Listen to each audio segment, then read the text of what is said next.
Good morning everyone. आज हम लोग अशुभ की समस्या पर विचार करेंगे। सेंट एक्विनस के अनुसार अशुभ की समस्या का किस प्रकार विवेचन किया गया है, और यह विषय CC3 पेपर है जो कि सेमेस्टर 1 के विद्यार्थियों के लिए है। सिलेबस में आप लोगों को दिखा रही हूँ। आपने इसी सिलेबस के हिसाब से हमने पढ़ाना शुरू किया था और हमने यूनिट 1 कंप्लीट किया। यूनिट 2 सोक्रेटिस का method, Plato, theory of knowledge and theory of ideas, Aristotle हो चुका है। यूनिट 3, यूनिट 4 में हम लोगों ने सेंट ऑगस्टाइन के गॉड को लास्ट क्लास में देखा था। आज हम लोग प्रॉब्लम ऑफ इविल पे चर्चा करते हैं कि सेंट एक्विनस ने अशुभ की समस्या को किस प्रकार लिया है और किस प्रकार से उसकी चर्चा उन्होंने की है। तो हम लोगों ने देखा था पिछली क्लास में कि सेंट ऑगस्टाइन ने यह माना है कि संसार की उत्पत्ति ईश्वर के हाथों हुई है, ईश्वर के द्वारा रचा गया है।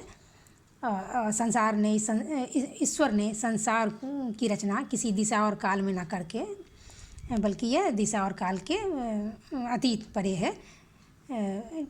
लेकिन इस संसार का आदि भी है और अंत भी है, ऐसा उन्होंने बताया था। और ईश्वर जो का विचार जो हमने देखा था कि ईश्वर पूर्ण शाश्वत है और वह अविनाशी है।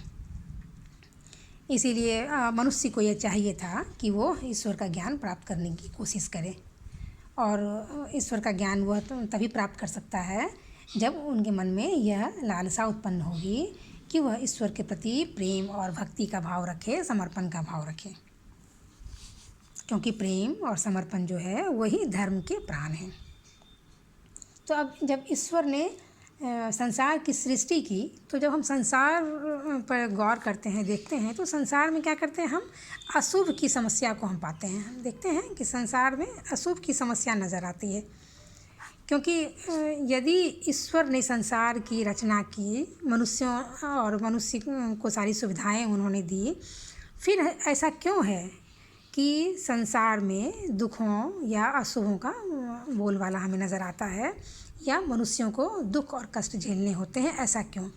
क्योंकि हम जानते हैं कि मनुष्य, ईश्वर के गुणों के बारे में हमने जाना था कि ईश्वर दयालु है, सर्वशक्तिमान है, सब शक्तिशाली है। तो यह सवाल सहज ही मन में उठता है कि जब ईश्वर दयालु है तो फिर उन्होंने संसार में अशुभ को क्यों देखा, संसार में दुख क्यों है जो व्यक्ति को, मनुष्यों को झेलना होता है। सेंट ऑगस्टाइन ने इसके बारे में चर्चा करते हुए उन्होंने बताया कि ईश्वर ने मनुष्य को इस संसार में भेजा, और उसे ऑगस्टाइन ने कहा,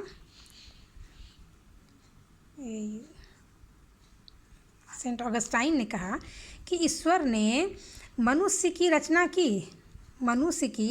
की, उसे संसार में भेजा, और साथ में क्या किया, उनमें संकल्प स्वतंत्रता भी प्रदान की, संकल्प स्वतंत्र की शक्ति भी प्रदान की उस व्यक्ति में। और उन्होंने कहा कि व्यक्ति स्वेच्छा से, अपनी इच्छा से वह कोई भी कार्य वो करेगा। तो संसार में कर्म को हम देखते हैं, वो कर्म हम की जब विवेचना करते हैं या देखते हैं, तो संसार में कर्म 2 प्रकार के होते हैं कि माने गए, या हम देखते हैं। एक कर्म क्या होता है, जब कर्म कोई भी करेगा संकल्प स्वतंत्र है, तो शुभ कर्म और अशुभ कर्म, शुभ और अशुभ कर्म हम देखते हैं। तो शुभ कर्म क्या होता है, व्यक्ति जो, जब मनुष्य कोई अच्छा कर्म करता हो तो वो शुभ हुआ, और अशुभ कर्म क्या हुआ, आप दुख कष्ट देने वाले कुछ ऐसा कोई कार्य करें जिससे दूसरों को दुख हो, कष्ट हो, तो इस तरह का कर्म जो हो गया वो अशुभ कर्म के अंतर्गत आते हैं। तो सेंट ऑगस्टाइन का कहना है कि जब ईश्वर ने मनुष्य को पृथ्वी पर भेजा, तो मनुष्य को यह चाहिए कि उसे शुभ कर्म का फल मिले, शुभ कर्म वो लगातार करे। लेकिन मनुष्य शुभ कर्म तभी कर पाता है जब वह उस पर ईश्वर की कृपा बनी रहे, और ईश्वर के अस्तित्व में वो विश्वास करे, ईश्वर की पूजा पाठ प्रेम भक्ति में वो लीन रहे और शुभ करते हुए वो शुभ कर्म को करे। लेकिन जब ईश्वर की इच्छा से उसे संकल्प स्वतंत्रता की प्राप्ति हुई है तो कभी कभी मनुष्य क्या करता है, अपने संकल्प स्वतंत्रता का वह दुरुपयोग कर लेता है और उस दुरुपयोग का परिणाम क्या होता है कि वह व्यक्ति अशुभ कार्य करना शुरू कर देता है। तो जिसके और जब यह व्यक्ति स्वयं जब अशुभ कार्य करेगा तो उसके लिए व्यक्ति खुद जिम्मेदार है, उसके लिए ईश्वर जिम्मेदार नहीं है, उसके लिए व्यक्ति खुद जिम्मेदार है। जब संसार में रहते हुए जब उसे शुभ कार्य भी किया जा सकता है तो फिर वो अशुभ कार्य क्यों करता है। लेकिन संकल्प स्वतंत्रता के से शुभ कार्य करना भी कहा जाता है कि ईश्वर की ही एक कृपा है, ऐसा सेंट ऑगस्टाइन का ये विचार है, वो मानते हैं। यानी शुभ कार्य के प्रति ईश्वर ही उत्तरदायी है। यदि ईश्वर चाहे, ईश्वर के हाथों से ही, ईश्वर के द्वारा जो भी होता है, ईश्वर उससे कभी कभी शुभ कार्य करवाता है, कभी उससे अशुभ कार्य भी हो जाता है। संकल्प अर्थात शुभ कार्य के प्रति ईश्वर उत्तरदायी है, क्योंकि ईश्वर शुभ है और वह शुभ हमेशा अपनी ही संतान को, मनुष्य को शुभ कार्य करने की प्रेरणा वो देता है। क्योंकि जब मनुष्य का निर्माता जब ईश्वर है और ईश्वर जब शुभ है तो वो ईश्वर हमेशा यही चाहते हैं कि व्यक्ति शुभ कार्य करे। लेकिन चूँकि ईश्वर ने मनुष्य के अंदर संकल्प स्वतंत्रता की एक शक्ति दी तो उस संकल्प स्वतंत्रता का वो दुरुपयोग करके वो अशुभ कार्य में संलग्न होता है, कभी कभी अशुभ कार्य को करता है और जिसका परिणाम होता है कि उसे अशुभ की समस्या का सामना करना पड़ता है। इसलिए सेंट ऑगस्टाइन का यह कहना है कि अशुभ जो है वो मानव की खुद की इच्छा शक्ति से ही उत्पन्न होता है। व्यक्ति खुद अशुभ की समस्या को उत्पन्न करने के लिए खुद ही जिम्मेदार है। वह ना तो ईश्वर से ही उद्भूत होता है और ना किसी अशुभ के मूल तत्व से होता है। इसीलिए मनुष्य खुद अपने लिए जो अशुभ कार्य करता है, जिसका परिणाम होता है कि वो उसे दुख और कष्ट उसके जीवन में आते हैं, उसे अशुभ की समस्याओं से रूबरू होना होता है, उसे अशुभ की समस्या उसके सामने उत्पन्न होती है। तो इसलिए हम देखते हैं कि ये अशुभ जो है वो खुद व्यक्ति के द्वारा ही उत्पन्न किया गया है। किसी भी अशुभ का होना जो है वह ईश्वर से अद्भुत नहीं होता है, वह ना तो ईश्वर से अद्भुत है और ना किसी अशुभ के मूल तत्व से है। लेकिन फिर भी संसार में अशुभ आता है, अशुभ होता है, तो उसमें ये कहा गया है कि अशुभ जो है उसका कोई अपना अस्तित्व तो नहीं है। शुभ के बिना अशुभ के बारे में हम जान नहीं सकते हैं।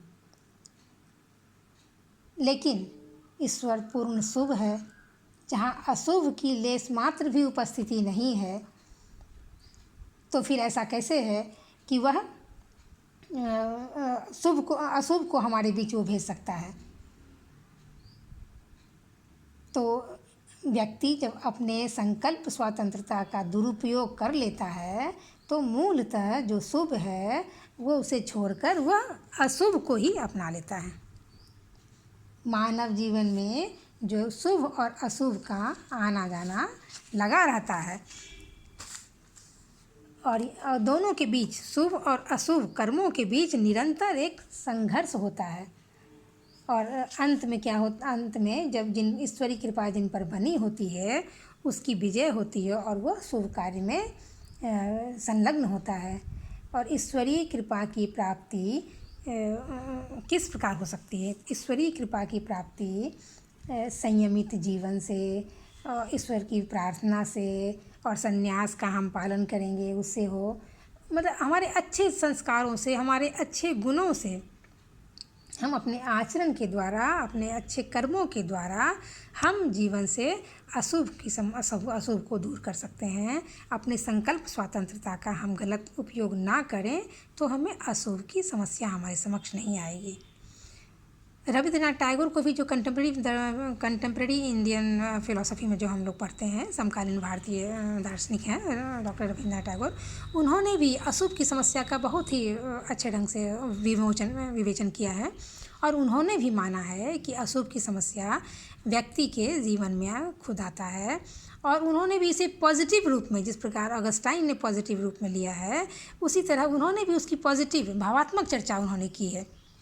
और उन्होंने कहा है कि अशुभ की समस्या जो है वो मानव के जीवन में इसलिए आता है कि वो व्यक्ति को और स्किल्ड कर सके, व्यक्ति को कार्य कुशल बना सके। और वो कहता है evil and sufferings are the warning against future danger, यानी भविष्य में आने वाला जो मोमेंट होता है, जो खतरनाक मोमेंट होता है, डेंजर जो होता है, उसके लिए एक वार्निंग का काम करता है। इसीलिए हमारे जीवन में जो दुख कष्ट आते हैं वो हमें आगे आने वाले जीवन के लिए, हमें एक संघर्षपूर्ण जीवन के लिए वो हमें पहले से आगाह कर देता है, हमें उसके लिए सक्षम बनाता है। यानी अशुभ जो है वो हमारे लिए एक कार्य के लिए प्रेरक का काम करता है, ताकि हम अपने आने वाले जीवन में जब कभी भी दुख कष्ट का सामना करना पड़े तो व्यक्ति टूटे नहीं, बल्कि उसके लिए अपने आप को वो तैयार कर सके। इस तरह की विवेचना उन्होंने दुख और कष्ट के बारे में कहा है कि जिस तरह यदि हम मानव, यदि जिस तरह हाथी को यदि भूख ना हो या शेर को भूख ना हो तो शेर क्या इतना बलवान हो सकता है? एपिटाइट उसको होना चाहिए। खरहा, यदि जो खरगोश को यदि डर ना हो तो क्या इतना तेज़ भाग सकेगा जितना वो अभी भागता है? तो जिस प्रकार टैगोर ने अपने भारतीय दर्शन में अशुभ की समस्या का विवेचन भावात्मक रूप में करते हुए इसे फ्यूचर डेंजर के लिए इसे एक वार्निंग के रूप में लेता है, उसी तरह हम देखते हैं कि सेंट ऑगस्टाइन महोदय भी अशुभ की समस्या का निवारण पॉजिटिव रूप में करते हैं, और ये मानते हैं कि ईश्वर चाहेंगे तो कभी भी व्यक्ति से वो कोई भी अशुभ काम नहीं करा सकता है। ये मनुष्य ने अपने संकल्प स्वतंत्रता का दुरुपयोग कर लेता है जब भी कोई व्यक्ति, तब उसे अशुभ का सामना करना पड़ता है। इसीलिए व्यक्ति को अपने जब ईश्वर के द्वारा दिए हुए संकल्प स्वतंत्रता का सही प्रयोग करना चाहिए और कर्मों के चुनाव में पर ध्यान देना चाहिए, ताकि वो शुभ कर्म करे और उससे जीवन में उसको दुख और कष्ट का सामना न करना पड़े। धन्यवाद।